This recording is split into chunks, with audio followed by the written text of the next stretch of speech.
I think I tweeted, rumour has it Clifford is out, and I got a rumour has it you're full of shit. Some fella tweeted me back.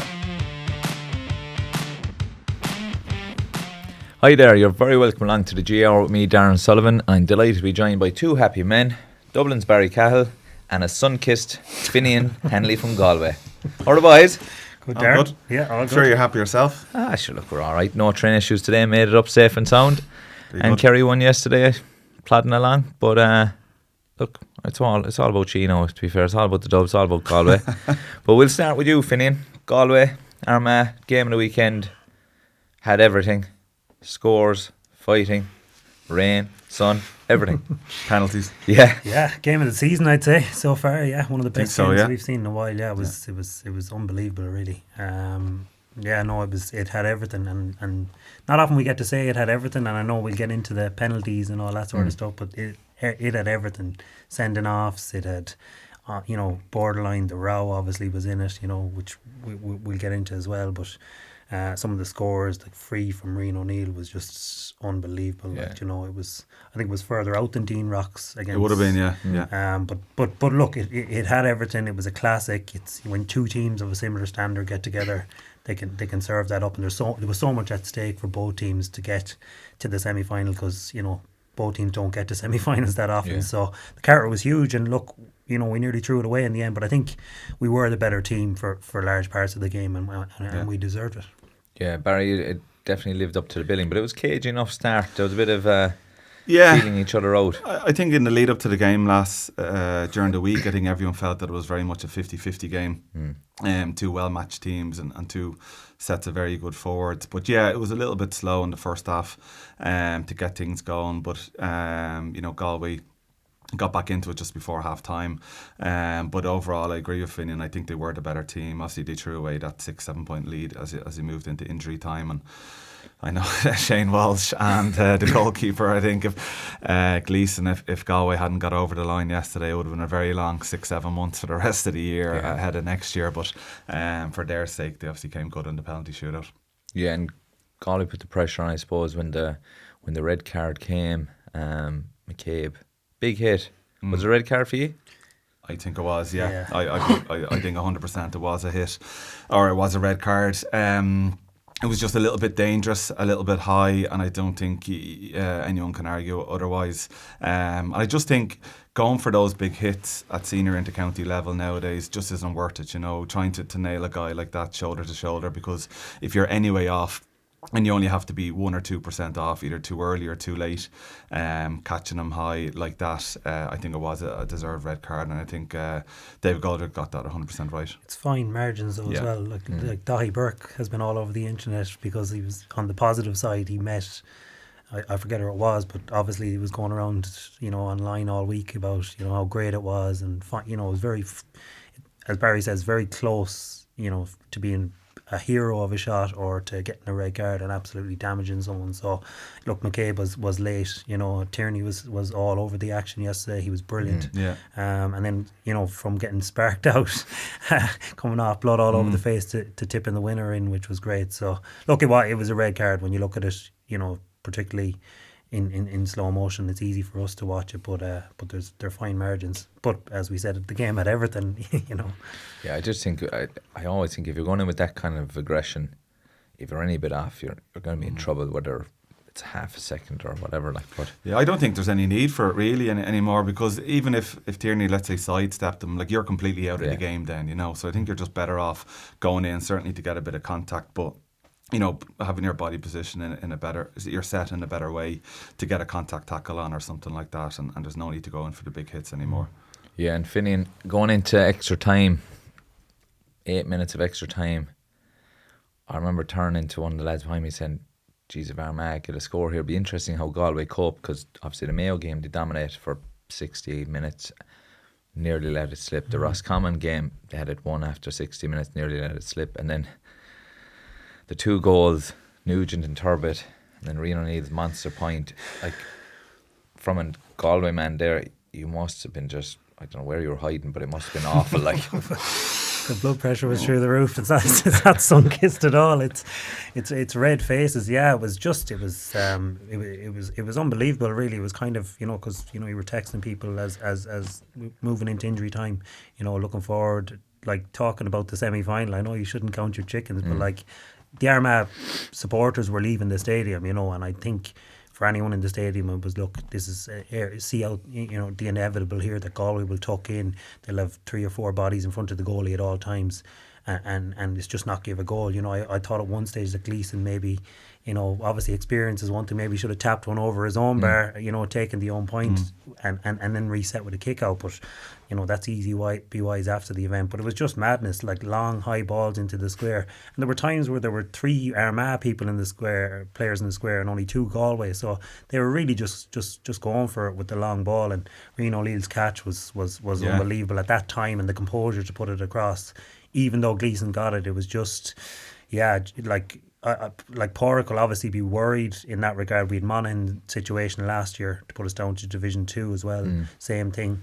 Mayo, a shot away in a game we were in control of as well. So it's something that happens. I noticed we didn't make any subs until the 70th minute yesterday either, which maybe you'd think that, are we fully trusting of the bench? Derry might be a bit stronger in that department, so that's something they'll have to look at. Making sure that we're comfortable bringing guys on, because we're going to need that in the semi-final. It was funny though, like Armagh didn't do anything special. It was just route run, that you'd see in an under-14 game or in a club game, sort of desperation stuff, and they just went direct. And it caused chaos, basically. It was chaos for about 6 or 7 minutes. The way the game transpired like that. But yeah, absolutely. Galway should have seen it out better, and certainly the goalkeeper in terms of trying to fist it and stuff like that. I mean, like Stephen Cluxon for a number of years, he was brilliant at just getting that 30-yard fist, getting the ball away from the danger zone. It's something that they really have to work on starting from tonight, basically, to try and get ready for the semi-final. But Rian O'Neill's free was absolutely top class. I mean, it was the last kick of the game, everything on the line. And it went about 15 yards, 20 yards over the bar. It didn't just scrape over the crossbar. It was a serious kick under a lot of pressure. And like, maybe if there was another minute or two there, Armagh could have actually snuck the win, because obviously they did have that momentum, and Galway had mentally tuned out for those last 6 or 7 minutes. So, I suppose the row obviously developed, and then Galway were able to regroup, and I think that they looked a better team in extra time as well. Yeah, and Finian, Barry mentioned it there, the chaos and the panic just looked like every time the ball went in, it looked like panic. But Shane Walsh got the ball, and you're thinking, this is the man you want on the ball. He's so cool, he's so calm, and he had the man one-on-one. And it's like, Shane, is he 28 now? He's 28 or 29. Yeah, he's experienced now, and he's going for an outside the boot across the field. Like, I was a neutral watching, I was like, what's he doing? Like, he has all the pace, and he had legs still to go, and I was there, draw the free, slow it down. Like, it was a bit of a Hollywood pass. And it was just. I think it's unlike him, because he is a very composed footballer. But like, you wouldn't see Kieran Kilkenny or maybe Sean O'Shea do something like that. They'd obviously, in terms of game management, but he needs to make that decision making better if he is going to be at the next level. We needed Conroy on the ball at that stage, because he, Conroy's, very experienced, and he's very cute at drawing the foul or whatever it is. But Shane had one, was it a sideline as well, that just scraped past, I think it was Rian O'Neill. It was a crossfield as well, outside of the right, and I think the commentator was, look, what a pass by Shane Walsh, but it was inches past the man. So he had tried it before, but to try it with the left at that stage, it was dodgy territory. Shane didn't have a brilliant game yesterday, and we've been watching him probably back to 2014. Like, he's an outstanding footballer and potential to be one of the best in the country. But doing it in the National League, doing it in the Connacht Championship is one thing. At the business end of the All Ireland series, and obviously he hasn't had too many chances to demonstrate his skill set at that latter stage, but he did yesterday. And he didn't quite deliver. He'll be doubly determined, I'd say, to put things right for the semi-final, because he is an absolutely outstanding footballer, and he's a key to Galway's success. 100%. And like, it is moments where you have to learn from it. I'm sure the next time he gets the ball in that position, it will be a case of use his strongest attribute, which is his speed and his strength. Take the ball, slow the game down. People are always pull and drag at you at that time of the game when you're free. And I know we talked about Rian O'Neill's free there to equalise. But even watching him throughout the game, similar to Shane Walsh, has all the talent. He has the look of a superstar, to be fair to him, and he has that spikiness about him that he could flake you as quick as lightning as well. But I was watching him a good bit yesterday. Even the way he carries himself, he has everything. Now, a bit of the Wayne Rooney, probably there's a bit of pulling him back at times, but he has this raw aggression around the place. I just think for the next couple of years, if he can channel it right, he'll go to the top of the game, because geez, he has it all. Yeah, he kicked a point in the first half. He had no right to win the ball. He'd got out in front. I think Kieran Malloy was in front of him as well. He beat two men and just whipped it over the bar with his right foot. So he's aggressive. He doesn't let anything get in his way. But if he can, as you say, if he can keep harbour everything that he showed yesterday, like that catch, I just thought. At that point in the game, Sean Kelly was well positioned. It was just, it was like an Aussie rules mark, wasn't it? It was, yeah. And the balls were just flooding in, and they wanted him kicking the ball in, and they wanted him inside as well. So carry on. Exactly. So they need, find a bit of balance. Stephen Campbell was doing his best, but he was working. I'm sure his legs are tired today. He was working back, and he was carrying the ball from very, very deep, where they probably needed him more forward and Rian inside. You know what I mean? At times, and obviously at the end of a match when you're losing, you're just lobbing the ball in. I was expecting to see Niall Quinn in around the box. At one stage it was just route one, and like that. But like we mentioned, it was chaos and it was panic, and then obviously look, game over, ball wasn't burst, nearly did burst on the way into the tunnel. I don't know what you call it, a melee, a tussle, fracas. There's so many words for it. I don't know where to start with it. But I suppose we start with the red cards. Nugent and Kelly didn't make any sense to me. I couldn't see how you pick out the two boys. They looked as confused as anyone. Yeah. There was obviously so many players involved, not just personnel in the starting team, but obviously subs and also guys that weren't even in the 26. But to single out those two guys was a little bit strange. It nearly felt like an arrangement was done between the referees and the managers and the two teams to, for both teams to lose their captains, because when you look back on the footage, those two guys in particular didn't do a huge amount. And I'd like to think that Sean Kelly would be able to appeal that, because if anything, he was trying to break up fights and he didn't deserve to miss out on extra time. And he certainly doesn't deserve to miss out on an Ireland semi-final, in my view. But, it was a dangerous situation. I mean, I think it's been spoken about yesterday and today that, you have 4 dressing rooms in Croke Park, 2 on the Cusack side, 2 on the Hogan side. It makes complete sense that the teams who are competing against each other should be on opposite sides. That's one way of completely avoiding this from happening again.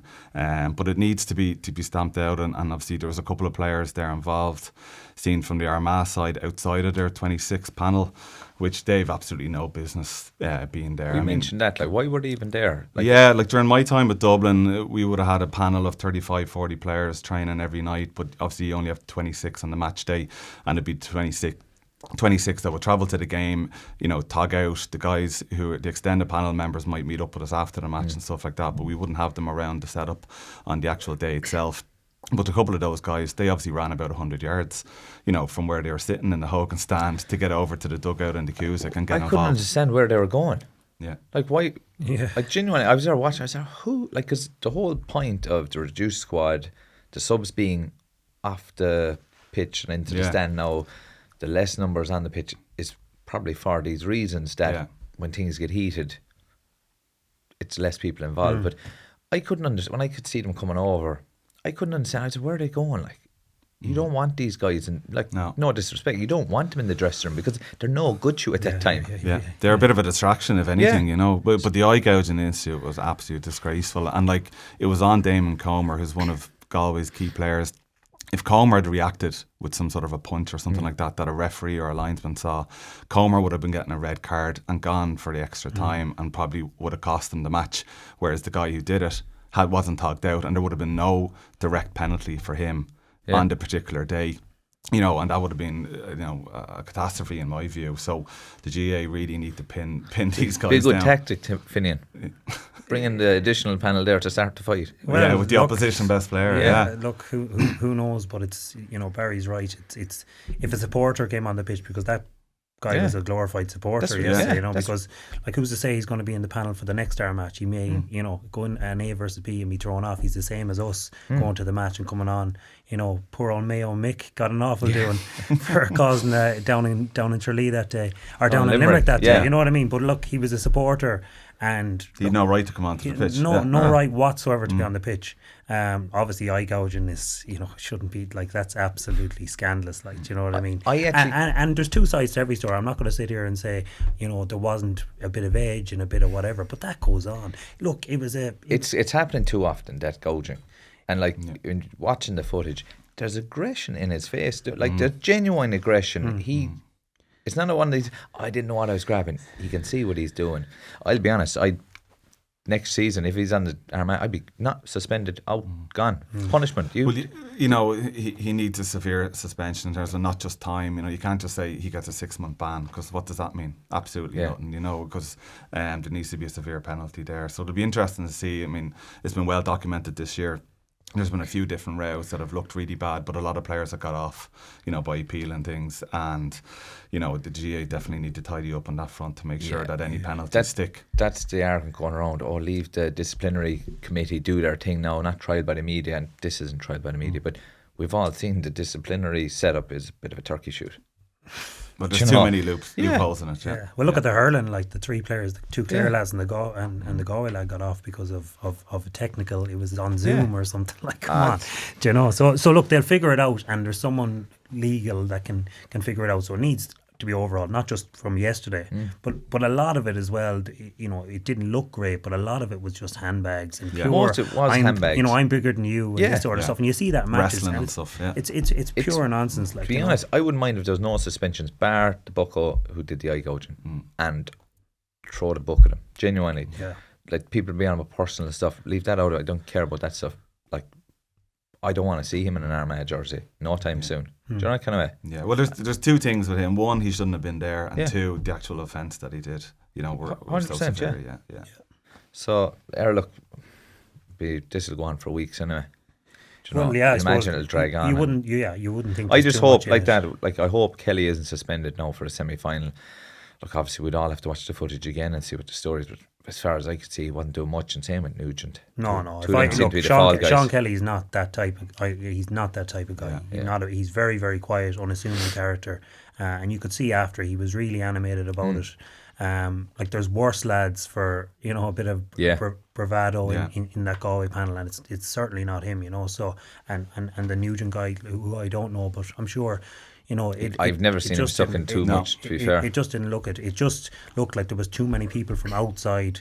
Like there was it Aidan O'Shea that was on the ground in the Mayo match, and the linesman just stood there looking, which was fine because it was just two boys going at it. I know they have it in ice hockey or whatever it is, but like it's when all this furore. There was physios, there was strength and conditioning coaches, stats men in trying to pull up. Paul Joyce and Kieran Donny were trying to pull lads off, so everyone was trying to fix it, but there was just a couple of lads who just couldn't get over it. There was just too many, and like most, look, we'd be all day talking about most lads that were in it shouldn't have been in it. Shouldn't have been anywhere near it. So, and just one other thing as well, McCabe obviously got the red card. I think it's ridiculous that teams can go back to the full 15 when you move into extra time. I think that needs to be changed. If you get a red card in the actual game, that penalty should stick. Yeah, this whole thing, it's a new game. It's a new game. Like, that is just complete rubbish. Again, you don't see that in other sports, No, it's a good point. And I suppose back to the action, because we had extra time as well after that. I want to give a mention to McDade. Like, I just thought the goal was amazing.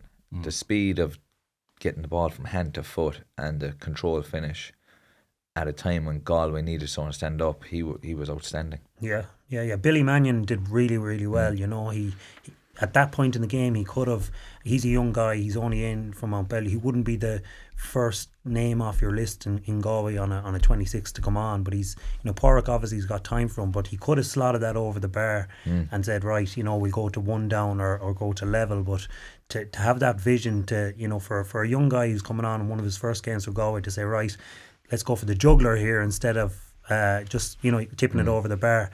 And obviously Killian was, he's a Rolls Royce. He's fit. He's so fit. He was up and down.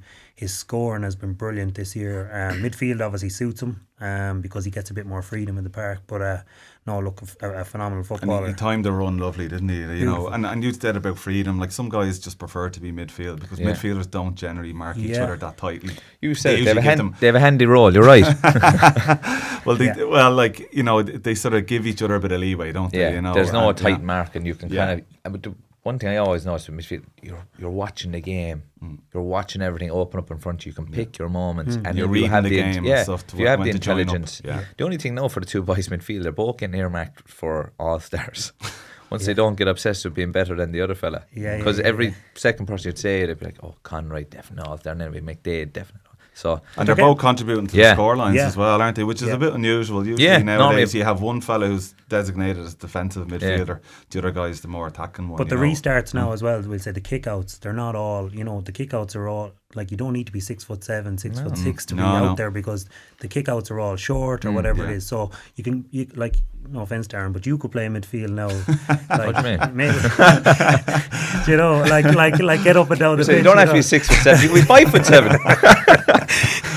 But like, you get up and down the pitch, you know what I mean? Like, it's that type of player. A good keeper should be able to find you with a nice sort of trajectory of a delivery. Yeah. Like So they're glorified, like, running half backs now, really, that are playing midfield. That's what Killian McDade is, you know. Like, obviously Paul then can play on the other end, just around the edge of that defensive shield, and he can pop scores, where we're going to need him the next day, because there's going to be bodies everywhere. So we're going to need to be shooting, you know, like Jeremy Connolly and Paul Flynn did back in 14 from distance.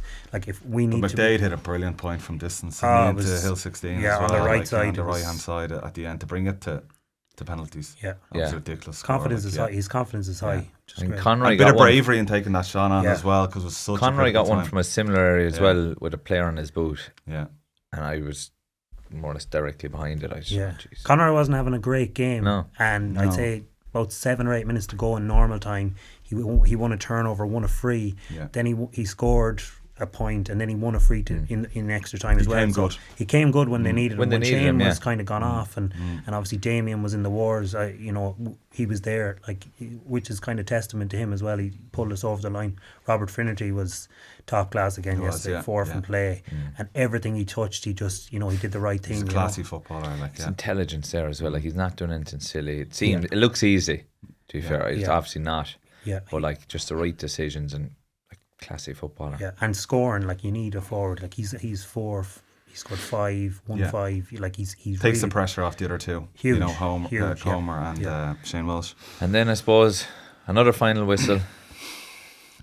We're looking at penalties, and I tweeted I don't like penalties, and I said it in here, and you nearly ate me, the two of you. I'm not gone on penalties. I'm not a fan of penalties, but I absolutely agree that the game should be finished on the day. Just been involved in a lot of drawn games before, and obviously just the whole calendar fixture congestion and stuff like that. I think when it finishes a draw, there's just a big anticlimax there. And again, you look at other sports, the game is finished on that particular day. I heard last night this on the game, they were all saying, you know, it should be on next weekend, full house in Croke Park. First of all, it wouldn't be a full house in Croke Park. Secondly, Croke Park is booked up next weekend. There's 2 All-Ireland hurling semi-finals, Saturday and Sunday. But I think, you know, it should be finished on the day. And let's say if they did have a replay next weekend and that game finished a draw, is it going to go to the following weekend, which would impact the semi-final? So I think that just sort of definition around it's going to be won on the day creates a lot more excitement amongst the players and the management and stuff like that, and the supporters. I thought the Sunday game was a bit, you know, they're on about, I think Sean Kevin was saying, it's a disgrace Armagh Road, and I said, we all knew it was going to be finished on the day. I don't like penalties personally, but we knew it was going to be finished on the day. Like you said, you can't keep replaying, changing the calendar. Right, they might have to tweak it, but it was a disgrace that they're out. Well, it's not really. Look, they went hammer and tongs at it. It came down to this. Like, I don't like penalties. There has to, maybe there's some other route, but we all knew it was going to happen. We knew it was going to finish on the day. We know the layout of the system or the season. So I wouldn't be going as far as it's a disgrace that they're out. Galway were brilliant at the penalties, weren't they? Yeah, there were 4 top class players. Top class. And I'd heard recently that they played, I think, Clare in a challenge match, and had a couple of points during those challenge match. They actually broke up and did the whole penalty shootout routine, where players were walking up from the halfway line to take their penalties and stuff like that. So that seems to be a level that maybe other counties didn't go to. Would you do it? Would you take it? Hand up? Yeah, I would. You know, you're great, brave boys now. No butters. Like, I don't. Like, I'd say I would. I'm crap at penalties. Like I scored one in Croke Park, but it was kicked it from my left foot off my right foot. Worst penalty ever. Like, well, it could be 45s. Like, I know people 45s are saying out of your the skills hands, of the I think. game. It'd be something like that. Yeah, that could be a I've seen thing your because- skills challenge, lads. Yeah, look, there's 20 But other like, bodies. I don't agree with penalty shooters because no one, as a player, you never. Well, practice Stephen a penalty Campbell shooter. there, like Do you know what I mean? he played a lot of soccer, so you just kind of ask around who's played soccer. Yeah. Well, I think it's a conversation that should be taking place in the early round of the championship. See, like even with the, heads. you know, you would have with the club or the county, whatever, before and after training, you'd be messing, taking penalties, and you'd. A couple of my club mates were like, "Oh, next penalty, I'm definitely taking." I'd be pinging him in there in training, and then the match, you win a penalty, and you're looking around, 5 minutes to and he go. has to tie his lace. Then all of a sudden, you're like, "Do you want?" I know I'm a lace, and but it's a cruel way to finish. It's a cruel way to finish. I don't know. Is there another option? I think 45. 45 would be harder. I'd rather take a penalty than out of your hands, maybe. Yeah, out of your hands, because it's a Gaelic football skill, as opposed to soccer. A penalty's being associated with soccer, and in hurling they don't do penalties. They do. We 65s. could do the GA Skills Hours challenge, but we'd be there for another couple of days. Like, It'd be the lads not togged to be coming in and take a penalty before me anyhow, that's for sure. You run out of people. Yeah, but it's there. Everyone knew. No one complained about it. You know what I mean? No, like, look, it is there. It's unfair. I don't want to hear this crack about like yesterday. I don't think no one in Armagh could be saying it's unfair yesterday. Sure, Armagh voted to keep the Ulster Championship and the provincial championships. That's unfair. Like penalties were there from the 1st of January. Everyone knew they were happening. So I agree with Barry. Finish it on the day because replays are they're anticlimax. They're not good. And then we, you know, the last 2 weeks we were talking about the cost of going to Dublin and all this stuff. I know they want to go back again. We don't know where we don't know what we want. You know, and if there's a draw and a replay, people will be saying the GA want there for more money. 600 euros for that, you know, 600 quid for a there's hotel. There's like a no-win situation there. Yeah. But finish it on the day. Like that game will not be forgotten. You know, and if you had a replay and you had something else, you might take the sting out of it. It was just unbelievable match. It was great from a Galway person's point of view that we were on the winning side and we played well and we won a tight game, which we don't do in Croke Park. So it was a phenomenal game. Yeah, no, it was a great game, and it was a great finish. It had, like we talked about, it had everything to the game, and the only unfortunate thing was, as a football fan or a Kerry fan, after we had to watch Kerry and Mayo, and it was boring enough, to be fair. It was just plodding along. It was a bit of a recipe for disaster, though, because you know yourself, playing in a big game, everything's teed up for a 4 o'clock throw-in. You know, your meal, you know, your warm-up, getting to the physio, whatever it might be on that day. So having those 2 delays, one was the extra time delay and then the 2 the penalties, it just seemed very flat. And then you throw in, you know, when it's raining in Croke Park, it tends to be a bit of a poor spectacle as well. But yeah, it didn't really catch fire at all. You know, it took a long time for it to sort of energise, and I suppose a lot of the Armagh crowd left Croke Park as well, so the stadium wasn't nearly as full. So not that it's going to bother Kerry, but it wasn't a game that you'll be remembering too fondly. Is that a thing though, Darren, for in Kerry, after Kerry winning Munster Championship, they seem to be stale in quarterfinals? Is that because of the championship they come from and obviously 4 week delays? They always have a big break, and obviously there's ABBs and stuff. I would have always said, like, Kerry can always get caught in the quarterfinal. I've always felt that. Whereas Dublin, the last 10 or so years, have had the same problem, but I would never managed it well. I'd never doubt that they get caught, you know, that kind of way. I don't know, but like, we're on about condensed season. Kerry's season hasn't been condensed at all. No. They've hardly kicked the ball. Like they played a league final, which was a dead duck, and then they played 2 rounds of Munster that were strolls. And yesterday they looked rusty. There was obviously a few rumours going around before the game about Clifford being injured. I heard it before the game that he was struggling. I heard 2 nights ago that this injury he supposedly had was worse, and I hadn't heard any rumours, so I was like, oh, geez, what actually is it? And then I heard leading up to the game that he was supposedly out, so of course I tweeted it. I think I tweeted, rumour has it Clifford is out, and I got a rumour has it you're full of shit. Some fella tweeted me back, but he didn't look right. He didn't look right playing, and he took a knock early on, but like, he produced his moments of magic. But Jack Barry, I think, got injured probably the last training session, and so did Adrian Spillane, and they were 2 lads who I think will be big misses for Kerry if they're not back for the semi-final. Having said that, take Tom Sullivan out. The best player on the pitch was David Moran.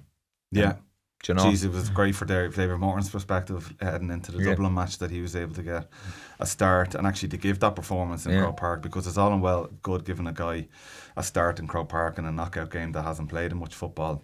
You think you might get 40 minutes out of him, but Kerry got a huge amount out of him. I'm sure he'll be very tired and sore today and tomorrow, but he'll get over that. He'll get over that. That'll bring him on so much, and absolutely Kerry will need him flying for the Dublin game in 2 weeks' time. So that was definitely a real bonus for Kerry yesterday.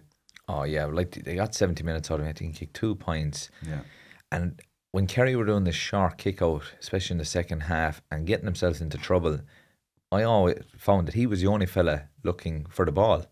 Do you know? So if I was stuck with the ball, he was the one that was making himself available all the time, and like that was invaluable to Kerry at the time, because I was looking around, there was no one else looking for it, whereas he was the one kind of doing it. And Paul Gain, I thought, was excellent yesterday, and they were the 2 old dogs in the Kerry team, and like there was decent performances all over. Obviously Tom Sullivan was outstanding, but they were the 2 boys who stood up consistently throughout the game. Paul Gain kicked some great scores, but even just winning ball, running hard for ball, thought he was excellent. Yeah, Paul Gainey must love playing with David Moran, because he knows it's coming in. Do you know what I mean? Or he knows it's going to be moved a bit quicker. Jack Barry is more of a runner, more of a workhorse, do you know, that kind of way. So, like, I'd say the inside forwards, they love playing with David Moran, particularly in Croke Park, because his range of passing is so good, outside of the boot, you know, inside of the boot or whatever it is. So it's going through the line, so they can start making their moves early. So they look a bit more fluid inside once he's on the pitch. So be an interesting one for the Dublin game, how they go. You know, they'll want David Moran, definitely, I think, should be playing, giving them that range of passing or whatever it is, you know, because Dublin will have bodies back, and maybe if you have runners, it mightn't suit as much as moving the ball quicker. Yeah, well, let's think with David as well. Now he has that experience, and I think he's probably learnt over the last year or two that he can just sit back. He doesn't have to be up and down. He can sit back, dictate the pace of the game. But I suppose going back to the actual Kerry Mayo game, Mayo started okay, and Aidan O'Shea kicked a great score the outside the boot, and I turned to Andy Moore and I was there going, why doesn't he do this more often? Like, he has it in the locker, and it was the first time I've seen him actually take that shot on in a long time. It was a great score, and they started okay. They did, yeah. I mean, look, Mullen was doing well, and Clifford, who was obviously injured, but they looked like the better team. I mean, I always got a sense of inevitability about the game myself. I felt that Kerry would push on at some stage once they got that sort of rustiness out of their system. But I mean, from Mayo's perspective, this whole thing about their forwards, I mean, we've been talking about it for a good few years at this stage. Now, granted, they were missing Tommy Conroy and Ryan O'Donoghue, and I just felt that once Ryan O'Donoghue wasn't going to be playing, that their chances of actually getting the win yesterday was vastly reduced. They need that firepower up there, because you just can't rely on the running game from the half-backs for an entire match when you get to the business end of the season. You know, you need to be able to mix it up by going direct and letting good ball into their forwards. And their forwards just aren't up to the standard, unfortunately. There's a couple of young guys there. Maybe in 2 or 3 years' time they'll come good, but they're just not at the level to win All Ireland. Look, they had a lot of wides yesterday. I think there was 9 in the second half. And but we always say it, the forwards aren't good enough. Paddy Durkin definitely had 3 or 4 wides yesterday. And well, there was some into the goalkeeper's hands as well. Yeah, which is and even I'm worse. there going, like, it tends to be, Mayo percentage was 40%, whatever it was, but a lot of that percentage is the backs coming up the field and shooting from 40 yards. And these are great players, great defenders, but I'm there, if I'm a wing forward, corner forward, and I've had 3 or 4 wides, I'm getting whipped off. And we talked about it there with the Galway lads with midfield. You're actually facing the play. You can actually pick your moments. You shouldn't be kicking 3 and 4 shots. You shouldn't be having 4 and 5 shots a game. No. If you're not going to be getting 3 or 4 of them over. Do you know? And I always feel for some of the Mayo forwards, they're going, by the time they actually get the ball, whether they're good enough or not. Yeah. Give them a chance. Yeah. There's 6, let's say there's 6 Mayo forwards in the 45. That means there's 6 Kerry backs. Probably a couple of midfielders. A few of the Mayo wing backs are up there as well, and Kerry forwards. You could have 20 players inside the 45. So if I'm a Mayo forward, I'm getting it with my back to goal. I have to beat my man. You're only throwing a leg at it if you're getting that shot off at all. Whereas, like, we're saying it, Fred, that running game doesn't work against the better teams. You're like a wing back who's kicking 3 points in the Connacht Championship, and maybe he's more likely to concede 3 points against a Kerry or Dublin than he is to score it. Yeah. And I always feel like the Mayo forwards aren't good enough. But if you name them out, Keelan O'Connor, Diarmuid O'Connor, Ryan O'Donoghue, Conroy next year. That's 4 very good forwards. Maybe Troy and Shea top of the square as a. And you don't need 6 scoring No, you forwards. don't. Either. And I'm there going, kick it into them. Yeah. See what they can do. And that's my argument all the time. And that's why I'm so frustrated this year at Mayo. Now I'm delighted they got beat the weekend, obviously. But like, it's coming down to, look, they had 9. No, some of the forwards obviously did get them wide. And they're going, kick it into them. Give them a chance. This style of play was never going to work. You even see the way Kerry set up.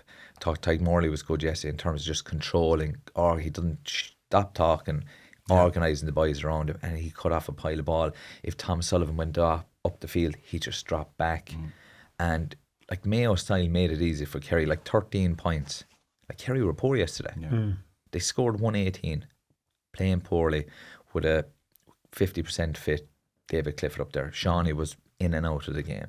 Like, you could probably name 3 or 4 Kerry players: Paul Gainey, David Moore, and Tom Sullivan, Tyke Morley, who were, that Mayo team was, like you said, there was a level of inevitability about it, and it was just disappointing. Like, we talk about the injuries and whatever, but I was watching backs running up the field, getting to a point. Kerry had just sat back, held their position, and then Mayo were shooting under pressure. Some of the shots were dropping short and they were bad, but it was just frustrating to watch. You could see it. You could see it coming a mile away. Yeah, a lot of it is homework as well, though. Kerry have their homework done defensively this year. I'd say, they have. I suppose it's easy for us to say they drop back, but they're putting Mayo into pockets of the pitch that they want them to be, so they can set up their defensive system. They're bringing them down the sidelines, letting them solo into positions where, Mayo will look like they've got space, but they'll end up stuck in a rut of, Thomas Sullivan, Tyke Morley wrapping them up. And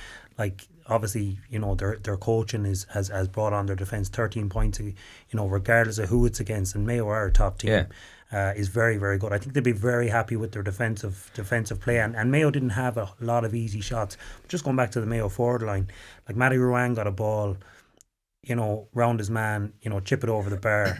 Like, Paul Gainey got one, and the minute he went round his man, commentator is saying it's a score. Whereas, Dean Rock got a free on the right hand side, Killian O'Connor got a free on the right hand side, missed.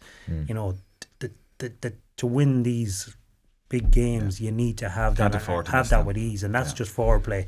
And if Ryan O'Donoghue comes back and Tommy Conroy, Mayo are a different team, because every ball that goes in sticks, because they're so good at it. Well, look, who knows what's going to happen with Mayo? Is the management going to stay on? Changes could happen, but look, they've had a poor season this year. Since the league final, it's all kind of gone a bit pear-shaped. They've had injuries, and James Horn was on about the pitch and all that sort of stuff. So look, what was on with the pitch? Or to McHale Park? Well, they didn't have it for a lot of the year, that kind of way. So. Look, Mayo will probably always be thereabouts. Like, they're a football mad county. They had a good win. Darran thereabouts isn't good enough. It isn't good enough. I know like, that. I think a new change of management will take place over the winter, and I think if you get Conroy back, or Donoghue back, and a couple, like, they did blood a lot of players in the last 18 months. But it was the same style of football. Finals. Same style of football, but they'll have to change that. The new manager will come in to change and just back to Kerry, you mentioned the defence, Paddy Talley, and I suppose Jack has to take credit for bringing him in, and I think it's 1 goal conceded in 14 games this year. They have been secure. Now, I still think they have a bit of work on with their kickouts. Thought the kickouts, yes, I always call it the lazy kickout, the little dink, 15 yards to cornerback of the football. Got him in trouble a few times yesterday, and maybe against a more ruthless team. Definitely against Dublin, he'll get punished. So they definitely have a lot to work on going into the semi-final. That little kick out from the goalkeeper, it's a dangerous kick, and I saw Gleeson did one there yesterday. It was a bit of a dribbly one to his corner back, and all of a sudden there was 3 Armagh lads bounced around him, and he can't give it back to the goalkeeper, because it'll be a free in. He doesn't want to give that kick either, though. 80% of Gleeson's kick yesterday were 60, 70 yards, that kind of way. So it's just not, he's not that type of goalie. But that will be fascinating the next day, the fact that, Kerry seemed to be a lot more better set up defensively from a structural point of view, and also personnel against this Dublin forward line, who I know they didn't even create a goal chance at the weekend, but we saw what they could do against Kildare in those first 25 minutes. But I think from Kerry's perspective, I thought it was quite a sort of mature performance out of them, that they never really panicked. They were probably in third gear. There was probably another level that they could go to, no problem, if they needed to. They were a bit rusty from that perspective, but they were still in general doing the right things. I know they ran into a couple of cul-de-sacs and stuff, which you absolutely can't do against Dublin. running into tackles. But in general, I never felt that they were in any real danger in my view, and they saw out the game, well by chipping over points in the last 10 or 20 minutes. Didn't go for goals or didn't panic or anything like that. So, and I suppose just finish on the Kerry Mayo game. Just to mention to Tom Sullivan, the last couple of years he's become Kerry's go-to marker, and before that he was our go-to attacker. And yesterday it was Martin Killian, who is obviously trying to get back to full fitness, and he had a long layoff and he's around a long time. But geez, Tom went up the field in the first half, kicked one outside the boot. If Clifford done it, you'd be saying, geez, well done. This is your corner, this is your man marking corner back. I think it was Eamon McGee actually had up on Twitter about who could play anywhere in the field, what GA player can do it. Throw Tom Sullivan number 15 the next day, he'll do a job for you as well. But no, he was excellent. Yes, he looked back to his old self there. Energy levels were good. He marked Killian O'Connor. I think he conceded one from play first half or whatever. So, and Kerry have a stronger bench this year than previous years, particularly if they get the injuries back.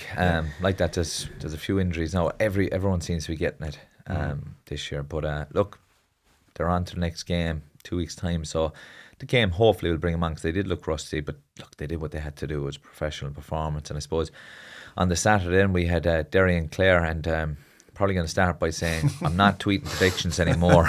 Someone needs to take your phone off. I don't know, I got carried away with myself. I genuinely thought, 2 of you start laughing again, there's 2 Division 2 teams. Yes, Derry have been outstanding this year, won a great Ulster Championship, but I felt going into it, them games are underdogs. The world's against us.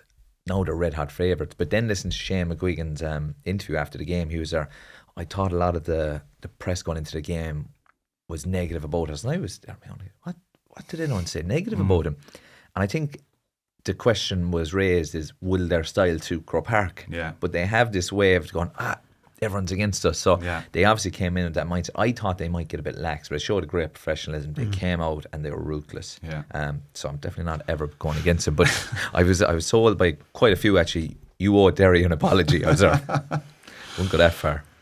Derry are a serious outfit, absolutely, and they are a real live contender for the All-Ireland. Absolutely, the way the things have fallen the last few weeks with everyone, and maybe Dublin not quite firing, or maybe Kerry not quite firing. There's absolutely an All-Ireland there for Derry. Watching them there at the weekend, you could see Finian biting his. How do you mean? Watching them there at the weekend, they've just the conditioning within the group is absolutely phenomenal. You could see they're relentless with their running, and even I was watching the warm up on Saturday, and you had a couple of players on one side of the pitch and on Hogan stand, and 2 over in the Cusick, and Rory Gallagher in the middle, and the 2 players were just bombing it for flat out sprint for 80-90 yards, giving a 1-2 with Rory and getting it back. And they did that for about 10 minutes. And that was their game plan. They have the defensive structure, and when you win the ball back, there's a license for players to bomb up the pitch. Very, very similar to Donegal 2011, 2012. But they are here to stay, absolutely. And, Galway need to be concerned about them, in my view. Just on that, you just said they're here to stay, and then you compared them to Donegal. Is the style sustainable? Yeah, is it let's get in there for 3 or 4 years, 3 or 4 years. Yeah, maybe, so no, it just when you mentioned Donegal, because it is such high energy, it is hard work, but that Conor Glasser on the middle, there he got 2 goals in quick succession with Conor Glass, one of them, and GC was outstanding yesterday. Oh yeah, they've really, really good players, but I suppose if you can get, we've seen over the last 10 years, we've seen a lot of teams try defensive setups and bring bodies back or whatever, but you need to get 30 lads to buy into this for however long. This intensity, the intensity of everyone gets back, so it's enlarging a basketball court. Everyone is back inside the 45. There's no room. They know their role. Clare had no room to get a shot off, and Galway won't have any room either. So we're going to need to bring something a bit different. Maybe a change in personnel, a bit more pace out around the D to win frees or whatever it is. We're going to need to be on song from long range kicking and all that. Yeah.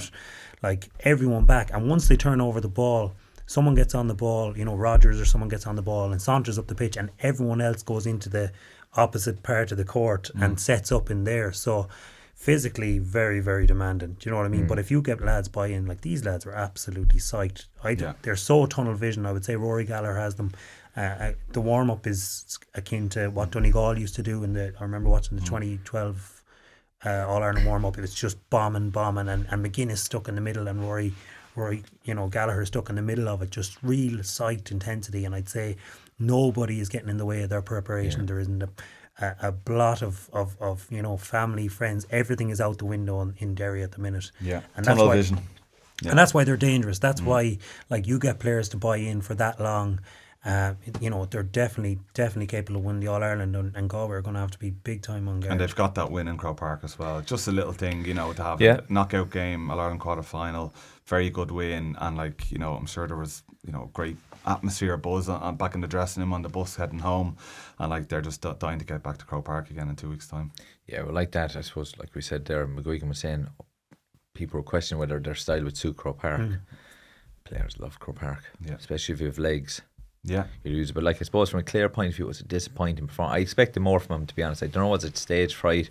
Maybe it was just the intensity out of Derry that they just weren't expecting. But it took them 15 minutes to get a score on the board, and bar the last couple of minutes of the first half, it was just all Derry. Yeah, look, on paper it was obviously two Division 2 teams coming against each other, but I just think the trajectory that Derry had gone on over the last 2-3 months, beating 3 Division 1 teams in a very competitive Ulster Championship, and having that bounce that you get from winning your first provincial title, getting that first provincial medal under your belt, doesn't matter who you are, it still gives you an extra bit of sort of energy and oxygen for the rest of the championship. And I think obviously Derry got the start that Clare needed.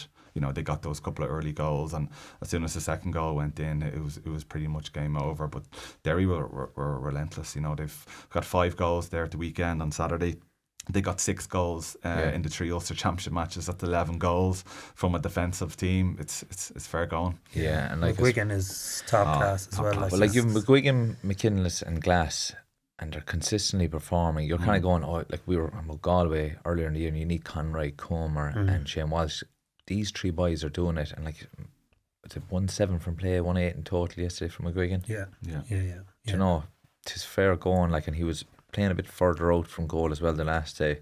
But then you've got Rogers coming from full back, tearing up the pitch, and McCaig the odd time as well, they're all able to play, and it doesn't really matter. I think positions are gone out the window. When you've got bodies back, once you turn the ball over, I'd say whoever's at the top of that defensive shield just takes off and gets up front, and you've got 1 or 2 that you want up there, but they're happy enough whoever's up there, Yeah, no, look, I genuinely thought, how would they cope to being the favourites in a game? And I thought, with their game being so all action out there, sometimes you can let it slacken off a small bit, but look, they obviously proved me well wrong. We know they're a very good team, but I thought, when they're red for favourites, would they kind of take it down a gear or 2? But they didn't. So like you said, Gallagher obviously has them well primed. They look like nothing else matters in the world, only getting on that pitch and performing. And it'll be interesting in 2 weeks' time against Galway, if they don't get goals early, how they react.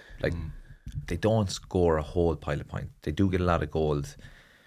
If they're frustrated early, now to be fair, the way Galway are defending, they might concede a lot of goals. But if they don't score goals early, it'd be interesting to see how they react to that. Because even, again, you would have seen Rory Gallagher's reaction when they got the first goal. I mean, the whole team, management team, group, they really feed off those goals.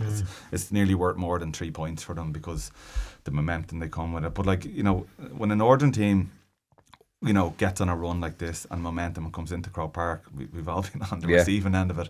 They have a chip on their shoulder, and they're absolutely taking no prisoners, and they now probably believe that there's an All-Ireland there for the taking if they get things right. But certainly Galway will need to tidy up a lot, even the 3rd goal that they conceded yesterday. I mean, that big long high ball, I counted about 6 Galway players in the shot within where that ball bounced, and certainly 3 of them were arm's length away from it, and no one got a hand on that ball. I mean, you don't see that at intercounty level, a big ball bouncing in your penalty area. So someone just needs to take responsibility. Now Sean Kelly was off the pitch, so that probably would have been his ball. So I think it's a big thing for Galway to get him his red card, to make sure that he's or just get a fist to it or whatever it is, because they'll need him against McGuigan the next day. There's a lot of ball players in that back line. Do you know what I mean? Like Jack Lynn, they're all kind of ball players, so they kind of look to catch the ball at all stages because they're footballers. Whereas they're not dogs. You'd want someone just come and just get it out of that danger zone, even if it bounces outside, you kick a point or whatever it is. Just that's something they'll be working on, I'm sure. And look, we can learn loads from yesterday. It wasn't perfect from Galway by any means, and obviously everyone's going to be hyping Derry up as well because of their performance. So I think we can be quite confident going into the game, but there's scope for improvement for Galway. Definitely is. And I suppose the other issue just on Derry that it comes with a warning as well, because when Derry meets Derry, we could be back to the days of 5, 6, 6, 7 or whatever it is, because and there is another Derry out there. There's another Derry coming, and Galway have shown a defensive side before, so I hope that we don't get two teams setting up inside the 45s, because we're going to have to mirror them at some because we don't. Well, you're at a stage now. It's not about how good a game it is semi-finals. We'll get into the final. 100%. Fair to be won. Yeah. I think both teams will sacrifice the bit of flair to get to the final. Yeah. Because sure they're not in the final. I lost a lot of classical Ireland semi-finals down didn't through lose the as many years. as we did. So Yeah. But the main one we won was 8-6 against Donegal in 2011. And it doesn't matter how you do it. There's a lot of talk about fisted points, and there was a good few the weekend. Are you for them or against them? I used to be a lot more for them, and I was probably guilty of taking a few of them myself. I've moved on from that a little bit and said, and I'm sort of in a thought process now whereby if there's any bit of a goal chance, just go for it. Yeah, it really is. Now circumstances depend. I mean, if you're 3 points up heading into injury time, maybe you should fist it over the bar to try and see out the win, in case you go for a goal and it's saved and the other team goes down the other end. But in general, my view would be go for the goal. Yeah, I'd be like that. No, unless you're coming in from an angle. Sometimes some of the points you'd see fellas getting from an angle, they're brilliant punch points. But I think there's a goal on. Has to be go for a goal. I see some people really going mad about him, and they'll be going mad about the fist passing and hand passing. But when hand passing is done right and slick and everyone's moving, it's brilliant. Well, look at Kieran Kilkenny. He's turned it into an absolute art himself. It's always perfect. And these big 20, 30 yard. Kieran Kilkenny hand passes a lot of ball into the full forward line. Yeah. I'd say the inside forwards love it. It just comes at a perfect pace or whatever it is. This big fist. Galway's first goal on yesterday was two really good hand passes on Tierney to that ended up with Heaney putting it in the net. You know, that wasn't straightforward. It was two slick hand passes that created that goal for them. I think the fisted point will come out of the game. I think it's something that will change. It's just there, and it's probably annoying people a bit. You hear people on about it all the time. They're just trying to make the game more exciting. They want to see goals. So I think it's something. It'll be like the fisted goal that was back in the 80s. I think it's probably time now to move away from it. And you mentioned Kieran Kilkenny, probably a good time to go on to Dublin Cork. Another. It was a poor game. It was not a boring game, but Kieran Kilkenny was probably the standout for Dublin in terms of level of consistency. Again, got 3 from play. Yeah. As much as any of the rest of the Dublin forwards put together, I suppose. But like that, it was like that, an air of inevitability. Yeah. And I think it's 13 All-Ireland semi-finals in a row for Dublin, which is unbelievable, to be fair. That level of consistency is frightening. Yeah, absolutely. I think Mick Fitzsimons and probably James McCarthy are there since 2010. So getting to the latter stages of the championship like that is a phenomenal level of, I suppose, sustainable quality. Obviously James wasn't there at the weekend, but I think with Dublin it was a little bit of sort of business as usual, playing in second gear, as you said, around inevitability. I was at the game itself. It was a bit dead, to be honest, and a bit flat. Cork did okay, similar enough to the Kerry game a few weeks ago, and that they made it competitive. There was only 3 points in it at half time, but once Dublin up the gears for 15 minutes, I think they got 6 or 7 points in a row. Brian Fenton came into it at that point, kicked a couple of lovely points, along with Kenny. Probably Niall Scully was full of running and got on a lot of good ball, but I don't think Dublin probably learned a huge amount from it. What I would say is that from where I was sitting in the stand, the 2 Cork inside forwards, Hurley and Sherlock, they looked quite dangerous, and they might have had the beating of the Dublin defence, the full back line in that area, and that's something that they maybe need to look at. I don't think they had that defensive cover in place for as much of the game as they would have liked with Johnny Cooper. Now, things will obviously change a lot when you put James McCarthy and Conor Callahan back into the team. We're not too sure of the extent of the injuries. Hopefully it was something that wasn't too bad of an injury that they felt they'd get over the weekend with a view to the Kerry game, but they will need them back. But they're probably in a similar position to Kerry. 2 of them got through the provincial championships very easily. going to be undercooked going into a quarter final. Didn't really matter. Gave a bit of a rusty flat performance, but both teams are going to go into fifth gear for 2 weeks' time. And can you imagine the level of intensity that's going to be up in training from tonight or tomorrow night onwards? It's just the excitement getting to Croke Park for a Kerry Dublin game. It's just it's different. But Finian, would you be worried from a Dublin point of view? You take Conor Callan out. And the forward, I know they kicked 21 points. It sounds, they didn't function properly, but I think 8 or 9 of them were from Dean Rock frees and a mark. But you take him out, and it's like the rest of them just don't function as well. And it's a good sign of a great player. He actually makes everyone around him better, but they don't function the same without him. I wouldn't be overly worried, Darren, to be honest. I think they're so systematic. They always end up like we go back to Mayo and we look at the shot range and where they take the shots from. Dublin will find themselves into the 21, and most of their players can kick from there. So obviously they have that focal point where they're kicking it in long and they need to win, get the ball to stick. And there's no one better in the country than Con O'Callaghan at it. So I wouldn't be overly worried. Their system is so good, and when they get into the attacking third of the field, they're well able to create scores. Like Dean Rock could kick 4 or 5 and play the next day without doing much. He could just end up on the last ball because everything's so pre-planned. When they get to a defensive shield, which Kerry will have, and Tadhg Morley, their inside forwards will vacate the D. They'll come out to the sidelines, come back out around and leave that space inside for Kilkenny and Scully to come into the middle. So look, he's a huge loss. He's an absolutely class footballer. He's up there with the best in the country, but I still think I give Dublin a right good chance in this one. I think there's a lot. They have a chance. Yeah, one in a million. No, but there's so much talk about Kerry. There's so much talk about Kerry, and I know Dublin's bench is a bit weaker this year. The subs aren't coming on and shooting the lights out, but look, they just know their system so well. I think Dublin's forward line, they're still the best in the country in terms of decision making, and on the ball. Because if you looked at the Meath game, they turned down a lot of goal scoring opportunities in that game and decided to chip it over the bar. And I think they scored like 18 points out of 19 shots, like ridiculous level. The first half. Then the opposite happened against Kildare. They obviously decided we're going to go for goals today, and they get 5 goals in the first 25 minutes. It was strange on Saturday because I don't think either goalkeeper, Evan Comerford or Michael Marin, had any saves to make. But I think the Con thing, he absolutely is essential, and to win the All-Ireland they'll need him operating in the team and at a high level. But I think he wasn't overly missed at the weekend, and that the team were comfortable enough knowing that we're going to win this game without needing goals, and they just got through it. They won't learn a huge amount from it, but all eyes obviously on Kerry. Yeah, I suppose from a Cork point of view, they did it. Look, they put up a brave fight. It was, I think they had 13 wides, which is an awful lot. Look, I don't think anybody expected them to beat Dublin, but obviously 13 wides, you're not going to have much hope. But look, they have improved. They have. It's positive from a Cork point. I know it was 11-point defeat, and maybe a few of them wides, and it's a bit more respectable or whatever. But I think they'll go away from the season. Look, they got to the last 8 against all odds. They're back in Division 2 next year. It's about kicking on, and they have found a couple of players there as well. So there was a lot of doom and gloom around that group 3 months ago, and it looked like at one point they were going to Division 3 and would be in the Tailteann Cup. But I think the fact that they've beaten a couple of teams who are going to be up in Division 2, Limerick and Louth in the Championship.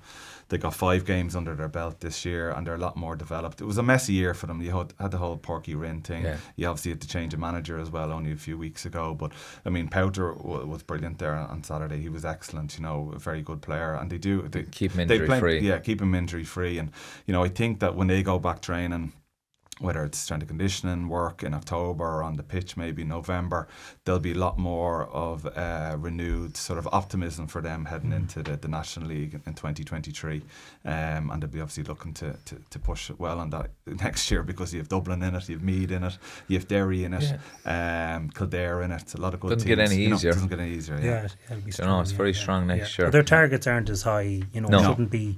Bit of progress. Bit of progress. They might be in Division 2, they mightn't win it, but the targets have to stay within the plan now. It's realistic. not a case of jumping ahead saying look at Derry, and I know everyone's saying geez, look at Derry, but it's very hard to do what Derry are doing. Do you know what I mean? You're only building Derry up now. Will you stop? Look at Derry, all Ireland finalists. It brings it on nicely to a bit of a predictions for 2 weeks' time. It's Galway, Derry, Kerry, Dublin. So if I was Both of you look at me as I if you think- don't know what I'm going to ask you. I'm going to go to Dublin Derry final, a repeat of 93. Or not 93, that was 93 semi-final. I just think with Derry, the momentum's there. I think the game at the weekend was fortunate for them because they were operated at such a high level in Ulster for 3 games. They could come down a notch or two, and then obviously, ideally from their perspective, try and peak again in 2 weeks' time. Against Galway, I think it will be tight, and obviously there was the league game there a few weeks ago. That was Galway got 4 goals on them in the first half up in Derry. It'll be interesting because Rory Gallagher and Pádraig Joyce know each other very well. Yeah. They've worked together and played against each other for a number of years. But I just think that Derry's running ability and that relentless sort of drive that they have at the moment will get them over the line against Galway.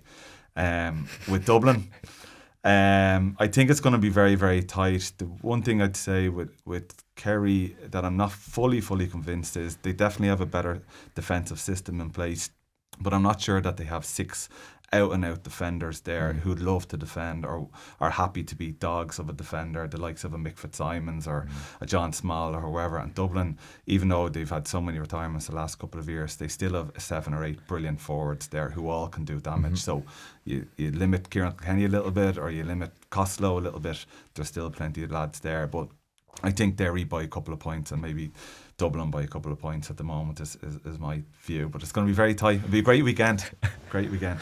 Myself and Finian both getting new daggers. Yeah. Go on, Finian. I know. I think Dublin have a really good chance. No, look, look. I suppose there isn't much rhyme nor reason to this. It's just that History. Dublin are going to be underdogs in this game. They will be unusual for Dublin, and that's a dangerous place for anyone who's playing against them because they'll go in with no fear. Will they try and do something? Like Dublin Kerry games are funny. Something always comes from left field. Like, will they put Kilkenny back into full forward? Maybe test the long ball because he can obviously play in there. He was there for a full year a couple of years back. Absolutely brilliant. So I think Dublin. They know Croke Park, they know the system. I think they'll figure it out, and I think they'll bring this relentless pressure because they're still sore after last year getting caught, and it doesn't matter who they're playing. I do think that Dublin will win by a couple of points. It's a big match for Desi Farrell. 3 years into his campaign, won the All-Ireland the first year beating Mayo, lost last year to Mayo, now playing Kerry. It's a big game. You're giving your man a note there to distract him from calling the Derry No, and Galway. I'm waiting for that one. Yeah. Just give it a few more seconds. Penalties. No, look, so Dublin, it's going to be tight. Both games are going to be tight. I'm going to stick with Galway because I just think, when it came to, we'll go back 10 years to Donegal, the first year they had to figure it out and to keep that pressure, they had to go into another year of training or whatever to really get over the line. They had to evolve a little bit. Now Derry are further ahead than Donegal were in 2011, I would think, in their attacking play, and they have very good players. I just think again, Galway will be underdogs going in as well. And look, Shane didn't play well the last day. Paul didn't play well the last day. Got over the line. There's more in Damien. 3 soft goals as well. 100%. So we've loads to tidy up on. I think we'll be back into double sweeper territory again. It mightn't be the best of games. It'll probably be a dire affair. If I'm honest, I think both teams are going to be sucking each other in and playing on the counter. But I'm going to give our lads yesterday was huge for our boys. To win a tight game in Croke Park was probably the biggest win. We beat Kerry in a kind of a dire enough game, but we got bet in the Super 8s, then hammered in Pearse Stadium by Monaghan before we played Dublin in the semi-final in 18. So we went into that semi-final on a bit of a downer, whereas yesterday, just the way it happened, it's monumental for Galway because we're in bonus territory as well because we're not in semi-finals every year. So I think it's good for the GAA having Galway in the latter stages of the championship as well, because when you look at Meath and Kildare and Cork, 3 traditional counties that aren't competing for All Ireland and haven't been for a number of years, I think the GAA needs the likes of Galway in the All Ireland football series going well. Derry obviously been back in Croke Park, Armagh with the colour they brought and the bit crowd. of freshness. Yeah, it was. It was like being there. yesterday was unbelievable, to be fair. I know the second game was boring, whatever, Yeah. but being there for the first game and being a neutral able to actually watch it and enjoy it, it was amazing. Like, And we need Galway need this because Yeah. there's a lot not right in Galway Yeah. with regards to coaching and facilities and everything. It's quite poor, like, to be honest. And to get that drive and get that interest and get money in and all that sort of stuff and get kids playing, we're in the minor final as well. I don't know how that's happened. We've lost twice to Mayo and Leitrim this year, and we're in the minor final now against Mayo again. You know, so it's positive. Yeah. After the league final, you would have thought, gee, you would never have backed us to be in a semi-final and our minors to actually be in the final as well. So we need to be where we are, but we need to build on it. Yeah, it's a big next game. year. But we're in bonus territory, and if we win, it'll be absolutely huge. to be fair, they are two hard games to call, and like in terms of Kerry and Dublin, like I think Kerry have set up defensively well, and depending on how Jack Barry and Adrian Spillane are, it's hard to call the Kerry midfield and attack Yeah. and take the midfield out of it. I still don't think Kerry know their best six forwards, Yeah. and that's a worry going into this game. But look, unfortunately, that's all we have time for today. I keep my predictions to myself for another while. But big thanks to Barry and Finian for joining me here today, and we'll be back next week to preview the semi-finals, where I might give a prediction, and the Tailteann Cup final.